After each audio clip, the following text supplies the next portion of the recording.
Hey guys, welcome back to Libby's Lounge, Patreon edition, where we are recording the unofficial audiobook for The Assassin's Legacy. We are on the final chapter, chapter 38. Let's dive in. Chapter 38, Maureen. Clothes littered the bed and floor around Maureen. She couldn't find a single thing to wear. No, she couldn't find a single thing to fit. Her hips were too wide now, her stomach too loose, and her chest was even bigger, not noticeably on sight, but her cleavage told a different story. Tonight was Paul's birthday, and they were going out to celebrate. His new girlfriend, well, new to her, was going to be there. Betsy or Bethany, Maureen couldn't remember her name, but tonight was her chance to get back to her old self. She could feel her there, somewhere in the back, waiting for her grief and anger to pass. Some days it felt like she would be waiting an entire lifetime. Someone knocked on the bedroom door, and she let out a sigh of relief. "Hold on, Charlie." The door pushed open anyway, and Eileen propped herself against the frame. She was ready to go in a black dress that hugged her body, and her hair pulled up in a knot on the top of her head. A feeling Maureen had not felt in over a decade washed over her as she looked down at herself in her bra and panties and flushed. With a quick movement, she grabbed her towel off the bed and wrapped it around herself, hiding the evidence of her betrayal. "Charlie asked me to drop this off for you." Eileen held out a small vial filled with purple liquid. "Thanks." Maureen reached for it, but Eileen pulled it back out of reach. "You've been avoiding me," Eileen said, her voice sharper than Maureen had ever heard it. She walked into the room and dropped into the bed with a sigh. "Why?" Maureen crossed her arms, her gaze flicking toward the floor. The weight of her secret made every word feel like a boulder in her throat. She didn't have an answer, not a good one, and Eileen had always been the one who could see through her bullshit and call her on it. "This is the part where you call me an idiot and self-centered," Eileen said, her lips pulling into a teasing but hurt smile. "And I call you a bitch, and then I do your hair so we can leave." Maureen remained silent. The snark and humor and the sharp retorts she'd learned to hide behind died when it came to Eileen. She couldn't bring herself to even play along. The guilt of hiding her betrayal with Seamus, of hiding Catherine's existence, was choking her. "You have more lively interaction with Mr. Wayward than with me," Eileen continued, her voice softer now. The guilt threatened to swallow her whole. "Can I have that?" Maureen asked instead, nodding toward the vial in Eileen's hands. Eileen paused, the air between them thickening, but she didn't argue. She just raised an eyebrow and put the vial in Maureen's outstretched palm, eyes not leaving Maureen's face as if waiting for something more. Maureen opened the vial, the cool liquid inside offering her the numbness she craved, and she swallowed it. But Eileen didn't leave. She looked around, picking up a few items off the floor and holding them up. "You need a new wardrobe," she said, her voice hard and somewhat accusing as she tossed the items onto the bed. Maureen's cheeks flushed, the heat rising as she shook her head. "I don't want to see what I have lying around?" Eileen said, eyes narrowing. Before, it wouldn't have been a question. Eileen would have just brought her own clothes in and demanded Maureen start trying things on. "Nothing will fit," Maureen whispered, her face heating to 1,000,000 degrees. "Just let me see it," Eileen requested softly, her gaze drifting to Maureen's stomach. The words hung between them, thick with the weight of unspoken things. "Eileen." Maureen shook her head. She could feel the distance growing, even as Eileen tried to pull her back. A knot in her stomach twisted, but there was something else beneath it, the fear Eileen would know if she laid eyes on the scars. "I'm the team lead and medic, and I haven't even seen the medical report," Eileen said. "More importantly, I'm supposed to be your goddamn best friend." "Eileen." Maureen's voice cracked, and she looked at the ceiling, trying to stem the tears. God, how long was this dose going to take to kick in? She could really use some distance right now. Eileen stood, pulling Maureen's gaze, but instead of leaving, anger passed over her face. "Let me see it," she demanded. Maureen mirrored her anger. "Fuck off." A glint of satisfaction lit Eileen's eyes, and she closed the distance between them, shoving Maureen hard. She stumbled back, hands securing the towel tighter. "Make me," Eileen taunted, and shoved Maureen again. The shame and guilt fled from her, and Maureen shoved her back. Eileen swung. Maureen's eyes widened, the fist connecting with the side of her face.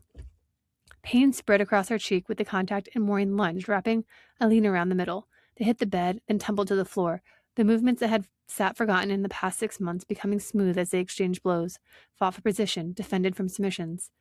Maureen landed on top, her breath heaving, her body no longer in fighting shape. With both hands, she pinned Eileen's shoulders to the ground, but Eileen didn't fight back. She sucked in a breath, her gaze on Maureen's abdomen, the towel long gone in their brawl. Maureen let out a defeated sigh as Eileen's fingers grazed the mess of jagged scars, sending a shiver down her spine. Elijah ensured it would be near impossible to identify what had happened. Fucking hell. Eileen looked up in shock. How many times were you shot? Maureen released her shoulders and sat back, pushing the sweaty hair from her face. I honestly don't recall, Maureen lied. It had been twice. She'd hoped the second one had been aiming for her heart, but Elijah wasn't one to waste his leverage. Eileen's hand moved up to her shoulder, and Maureen looked down at the white scar. Seamus told me what happened. In Greece, she said, fingers brushing the raised skin. Buzzing started in Maureen's ears. What do you mean? That Rosemary shot you? Eileen touched her shoulder again, tracing the scar. A chill swept over her now they'd stopped fighting. Maureen removed herself from on top of Eileen, taking a seat on the ground beside her and bringing her knees up to hide her stomach. Eileen sat up, leaning against the bed beside her. What else did he say? Maureen asked, panic threatening to come back, but it was not as pronounced as before. Maybe the cocktail was finally kicking in. Or maybe because she knew Seamus would have told her if he'd confessed their sins to Eileen. And surely Eileen would have tried to murder her when she first got back to the Institute. He told me enough. He was so worried about you, Eileen said softly, looking over to meet Maureen's eyes.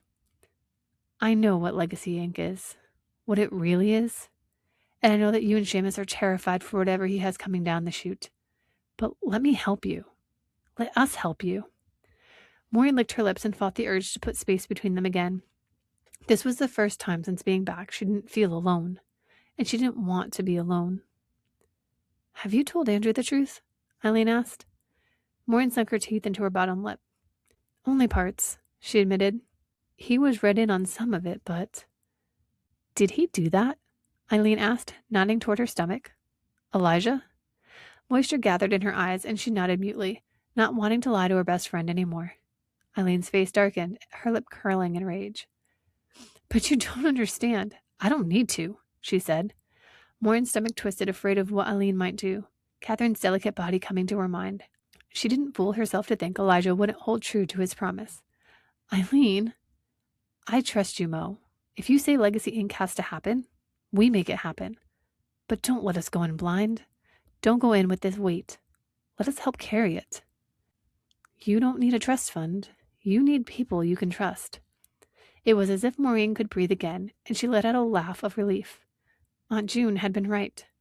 Maureen had never been happier or felt safer than around people who she could trust, and who trusted her unconditionally. She wasn't alone anymore. Maybe she never had been.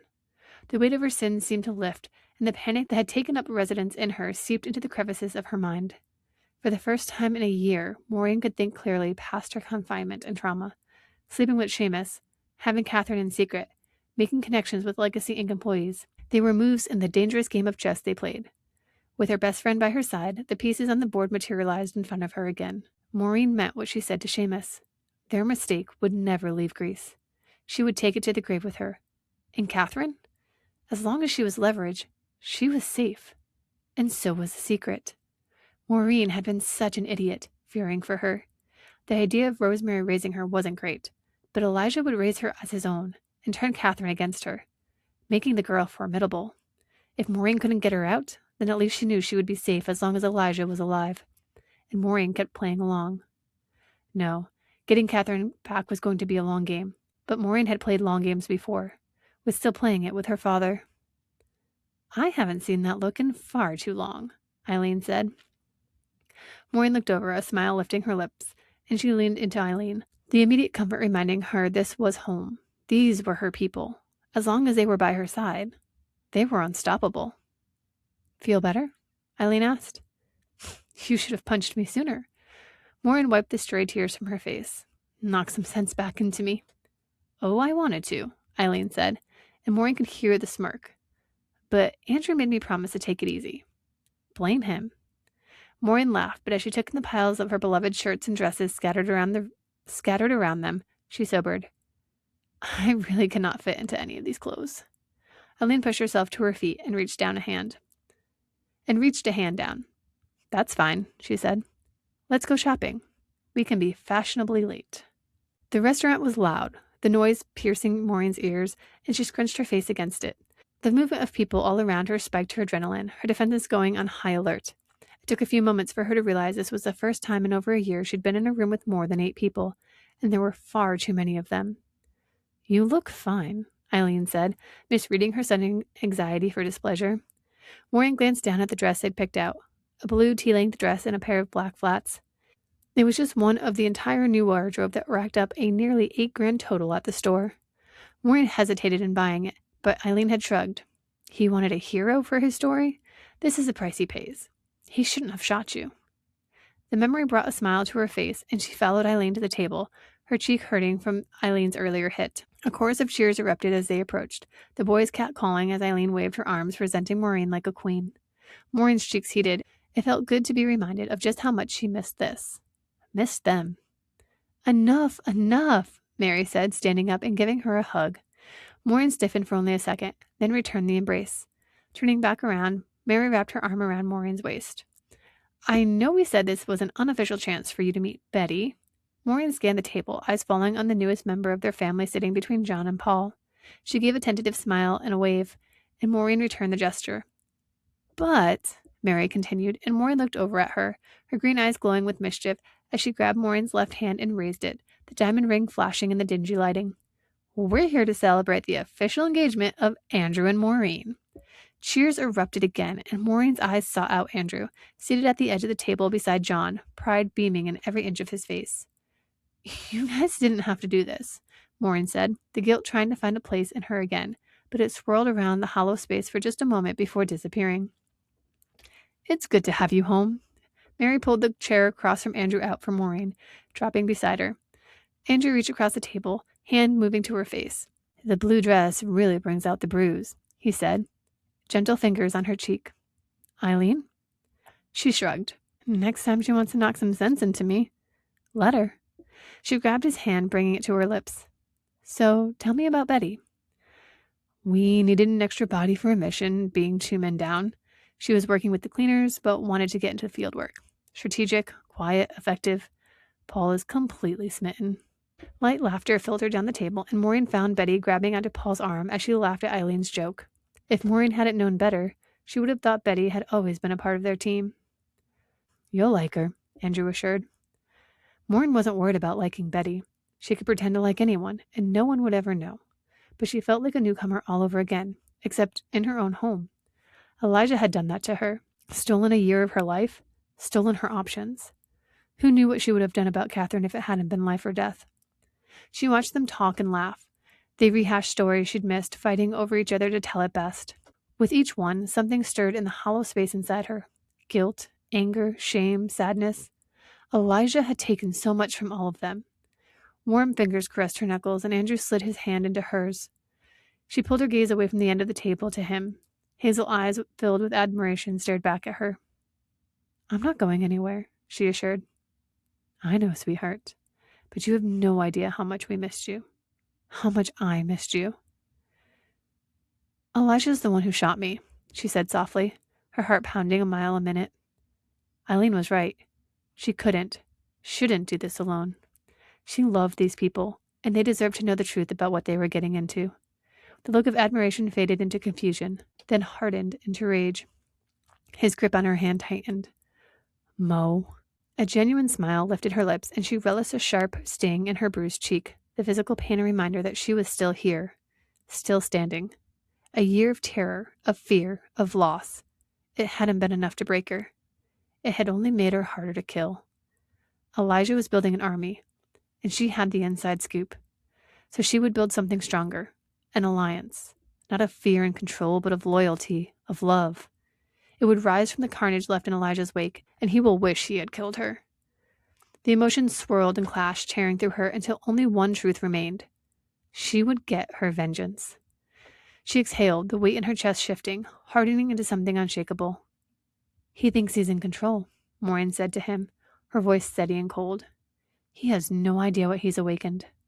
We'll dismantle everything he's building, piece by piece, and he won't see any of it coming. The end.